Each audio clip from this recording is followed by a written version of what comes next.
திருச்சிற்றம்பலம். 47வது அபிராமி அந்தாதி பாடல்.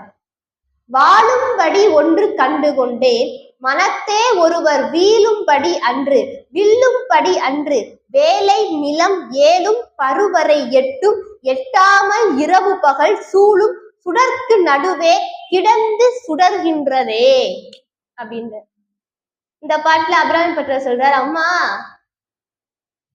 வாழ்க்கையில நம்ம வாழும்படியாக இருக்கக்கூடிய அந்த ஞானத்தை, அந்த பேரொழியை நான் கண்டுபிடிச்சிட்டேன் அப்படின்ற.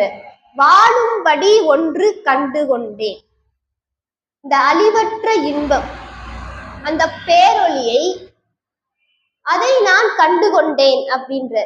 வாழும்படி ஒன்று கண்டு கொண்டேன். மனத்தே, அதை எங்க கண்டுபிடிச்சாரா? மனசுல கண்டுபிடிச்சிருக்கிறாராம். வாழும்படி ஒன்று கண்டு கொண்டேன், மனத்தே ஒருவர் வீழும்படி அன்று. இதனால யாரும் அழிய மாட்டார்கள். இந்த வழியை பின்பற்றினால் யாரும் அழிந்து போவதில்லை, எல்லோருமே வாழ்வார்கள். எல்லோரையும் வாழ வைக்கக்கூடிய வழி அது. அப்படிப்பட்ட ஒரு வழியைத்தான் நான் கண்டுபிடித்திருக்கிறேன், என்னுடைய மனத்துல கண்டுபிடிச்சிருக்கேன்ற. வில்லும்படி அன்று, அந்த வழியை எக்ஸ்பிளைன் பண்ண முடியாது அப்படின்ற. வில்லும்படி அன்று, அதை யார்கிட்டையுமே விவரித்து சொல்ல முடியாது. ஏன்னா அவங்களா அனுபவித்து அறியணும். அதனால நம்ம போய் சொல்ல முடியாது, இது இப்படி பட்ட ஒரு வழி அப்படின்னு சொல்லி நம்மளா சொல்ல முடியாது, விவரித்து சொல்ல முடியாது அப்படின்ற.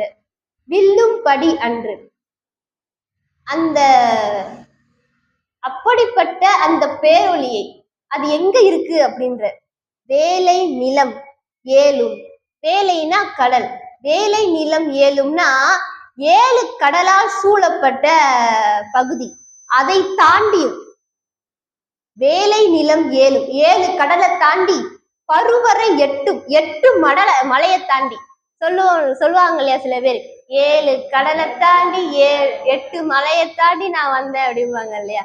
சோ அது மாதிரி வேலை நிலம் ஏழும் பருவரை எட்டும், அந்த 7 கடலை தாண்டி 7 மலைகளை தாண்டி, எட்டாமல்னா அதுக்கும் அப்பால, இதுக்கு எல்லாவற்றுக்கும் 7 கடல்களுக்கும் 8 மலைக்கும் அப்பால, எட்டாமல் அதுக்கும் மேல இருக்குதான். இரவு பகல் சூழும் சுடர்க்கு நடுவே, இரவுல உதிக்கக்கூடிய சந்திரன், பகல்ல வரக்கூடிய சூரிய பகவான். இந்த சந்திரனுக்கும் சூரியனுக்கும் நடுவுல அந்த பிரகாசம் இருக்கிறதா. அதான் சொல்றார், இரவு பகல் சூழும் சுடர்க்கு நடுவே கிடந்து சுடர்கின்றதே. அந்த பேரொளி பிளம்பு, அந்த ஜோதி, அந்த அருளானது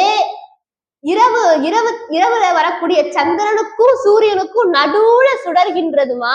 அப்படிப்பட்ட பேரொளியை என் மனத்திலே நான் கண்டுகொண்டேன் அப்படின்ற. அதாவது இதத்தான் யோக நிலை அப்படிம்பாங்க, யோக நிலை அப்படிம்பாங்க. அந்த யோக நிலையில நம்ம தியானத்துல இருந்தோம் அப்படின்னு சொன்னா, நம்ம ஔவையார் கூட சொல்லுவாங்க இல்லையா, காலால் எழுப்பும் கருத்தறிவித்து அமிர்த நிலையும் ஆதித்தன் இயக்கமும் குமுத சகாயம். இதெல்லாம் யோக நிலை. அந்த யோக நிலையில தான் அந்த பேரொளியை நம்மளால காண முடியும். அந்த பேரொளியை என்னுடைய மனத்துல நான் கண்டுகொண்டேன் அப்படின்னு சொல்றாரு. இதனால எனக்கு அழிவே வராது அப்படின்ற. இந்த வழியை பின்பற்றியவர்களுக்கும் அழிவில்லை அப்படின்னு சொல்லி இந்த பாட்டுல ரொம்ப அருமையாக அபிராமி பட்டர் சொல்ல. திருச்சிற்றம்பலம்.